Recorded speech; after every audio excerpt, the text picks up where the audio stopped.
Hey guys, I get asked a lot about my electric bike that I use for hunting, so I thought I'd go over a few of the things, a few things that are good about it and a few things that maybe not they're wrong with it, but just some thoughts to consider if you're considering getting one. So I've written a few things down here and I'll try to go through these pretty quickly.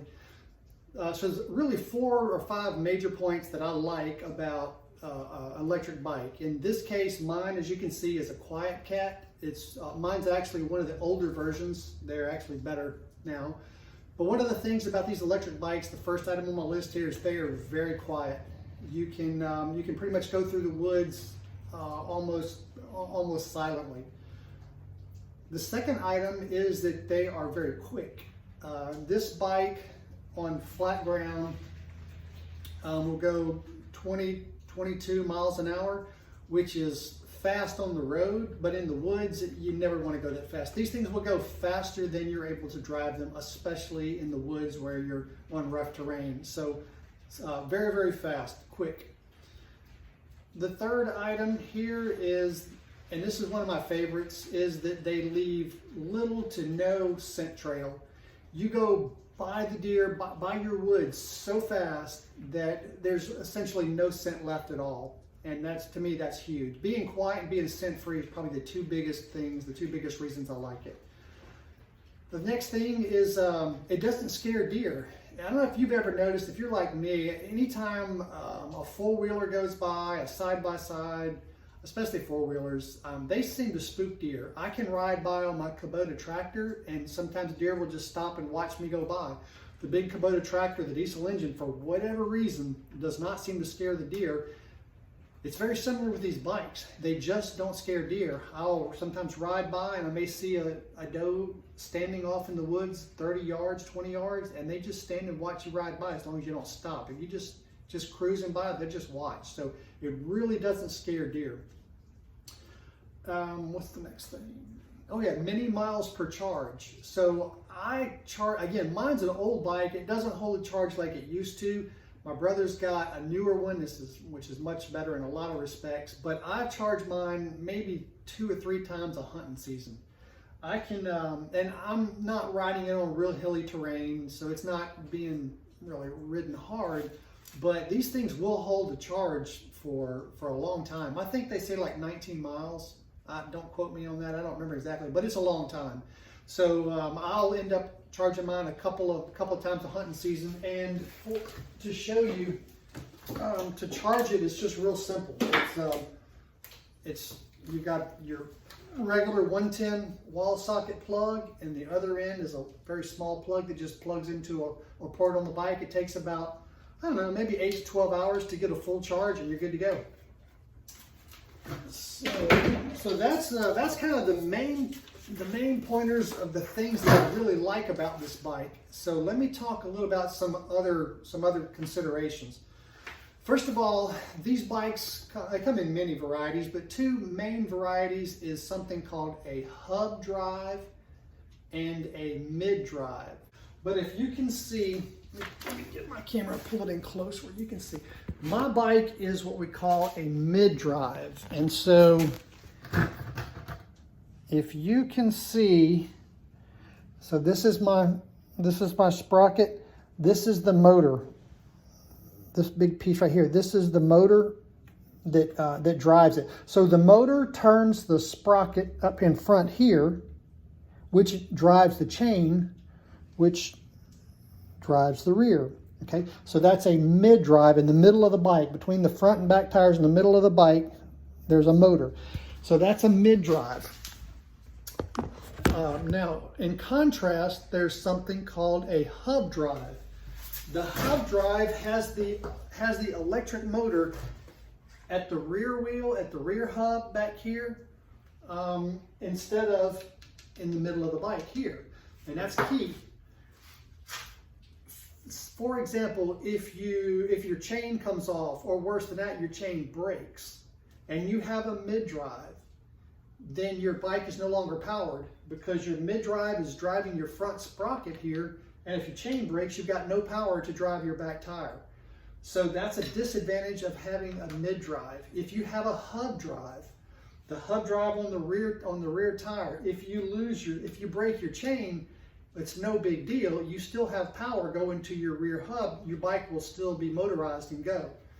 It's very inconvenient to have to push your bike when your chain breaks, and ask me how I know that.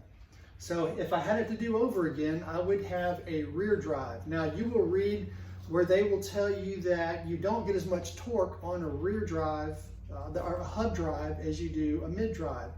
And I've ridden them both. I'm not in the mountains, and so if you're in the mountains and really up and down terrain, that may come into play. But I'm hunting Kentucky, I'm hunting Mississippi with pretty hilly, but not real steep inclines and not a whole lot of it. And under those conditions, I would go with a rear drive every time. I don't see any difference in the torque, and I like that safety of having powered back tire even if my chain breaks. So that's one consideration of a mid drive versus a hub drive. The second thing, on these bikes, you want fenders, because these big old wide tires on these things, they throw up a lot of mud and water especially when you're going fast through the woods. You will be absolutely soaked if you don't have fenders on there and you're going through wet terrain. In addition to that, you will notice, you're gonna laugh, but I'm gonna show you what I put on the back of my bike, because without this extra piece on there, I have a mud stripe that starts at my butt and goes all the way to the top of my head, and my gun, my scope, my hunting pack, everything I have on my back is covered in mud, and it is a total drag. You don't want that. So this is what I did, and it's laughable, but it works. So check this out.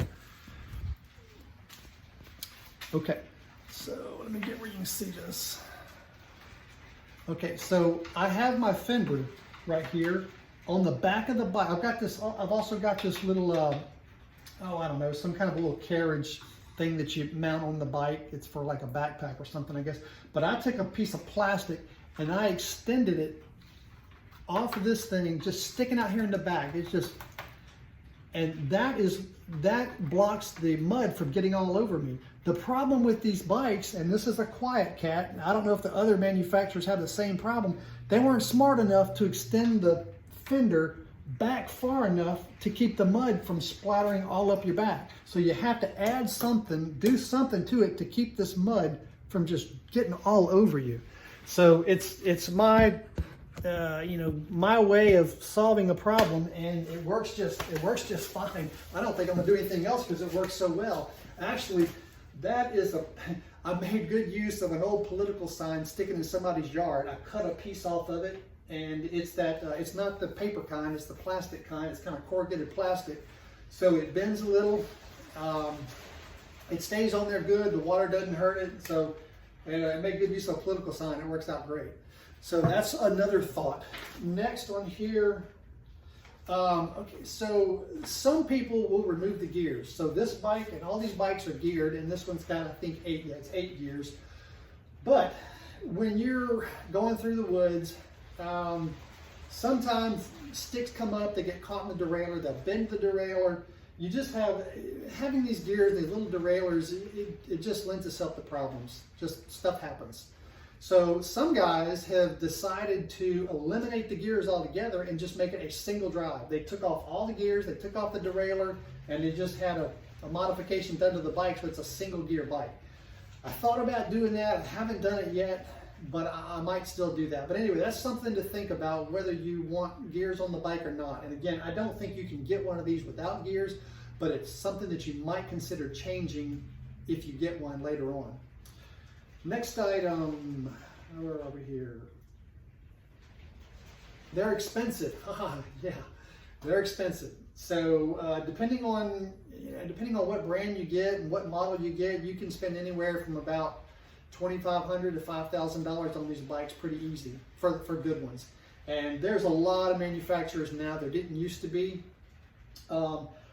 Quiet Cat I think all in all has been a good bike. To me, their customer service has been very hit and miss. One day they act like they'll do anything for you. The next day they act like they don't even want to talk to you.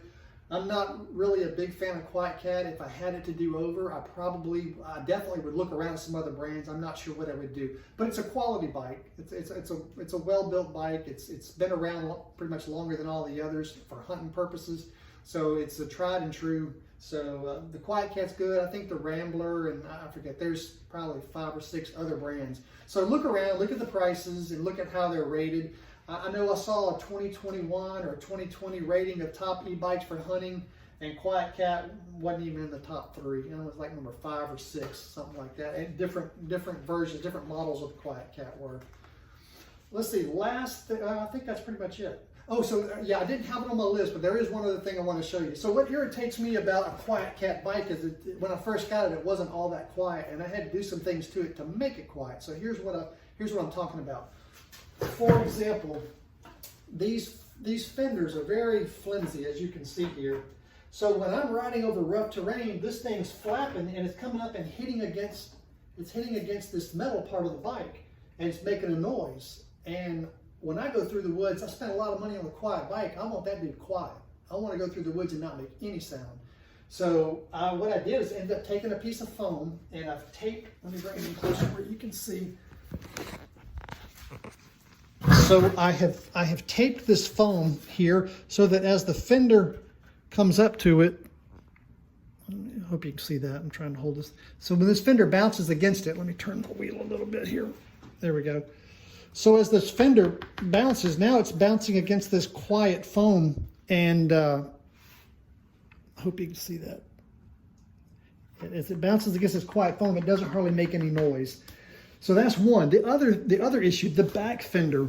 Again, you'll laugh again, but this fender, I had to tape it to my rack for the same reason. This fender flops up and down, and it bangs against the metal of this rack. And so I didn't like that, so I just put electrical tape to hold it still so it doesn't. So there's some things about the bike that need to be improved, and this is an old version. This version may be 6-7 years old. So some of these issues, maybe a lot of these issues have been fixed. I don't know.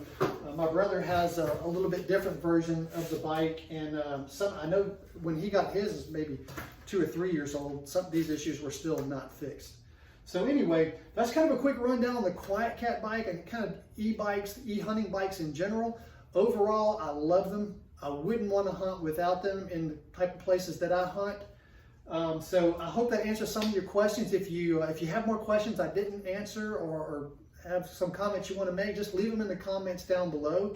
And if you like the video, give it a thumbs up, and I'll see you on the next one.